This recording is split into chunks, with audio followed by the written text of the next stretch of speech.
In this Transportation Management Explorer session, we'll discuss rate offerings. Rate offerings represent the basis of a service provider's rate structure and serve as a parent record to hold all the individual charges that are used for the provider's lane-to-lane shipment movements. For this demonstration, we'll explore the function of rate offerings within Oracle Transportation Management. This allows us to create a parent-child structure for defining and managing a service provider's rates for freight movements when creating shipments. To begin, let's navigate over into our application. From our main interface, we'll first navigate into the Contract and Rate Management section. Then, drill down into Contract Management. And then finally, Rate Offering. Here, I'll search for an existing rate offering that we'll use for highlight.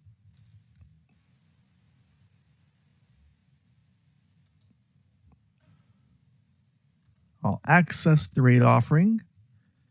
And here we have the rate offering structure. So to highlight the tabs, on the main rate header tab, this is where we come up with a unique ID that identifies the offering. So it could be something like a concatenation of the SCAT code and or the transport mode. The offering type just represents what type of transport mode will be linked to this rate structure.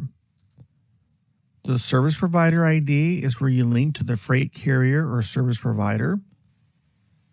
Highlighting view the other required fields, the rate service is where we link to a method that determines what is the duration of rates that are linked to this. So in other words, what method is used to determine the service method, whether that be by ground, air, vessel, rail, or other methods. The versioning field also allows you to create your expirations. So for example, behind the version label would be the actual from and to dates for the rate structures. Once the rate offering becomes expired, then all rate records which are linked to this offering would also become expired. Again, we'll highlight a few of the other fields. If we go into the Attributes tab, this is where you can define additional components that would be linked to this rate structure. So for example, you can also define what's called stop-off charges, which are common to less than truckload mode. Stop-off charges means that the freight carrier can accommodate multiple stop-offs along the way to the destination. Those stop-offs might be for pickup and or deliveries along the way. If so, then they can tell us how many stops would be allowed, even detailing what stops would be pickups and or drop-off deliveries. And then you can also create a structure for how much each of those additional stops would cost. As a note, if you define stop-off charges, they can be defined at the rate offering level or at the rate record level.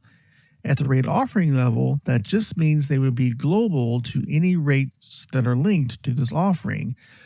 Otherwise, if you specify these stop-off charges on an attached rate record, then they take precedence over the rate offering. However, you do have the ability to place them at both levels.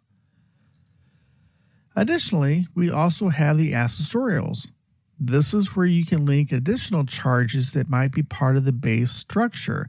So this might include things like fuel surcharges or inside deliveries. Again, this is an example where you could create these charges and link them globally to the rate offering, or they could be specific to the rate record that are linked to the rate offerings. Special services are similar to accessorials. Again, these allow you to link additional charges to the structure. Special services tend to be things that typically are required for the movement.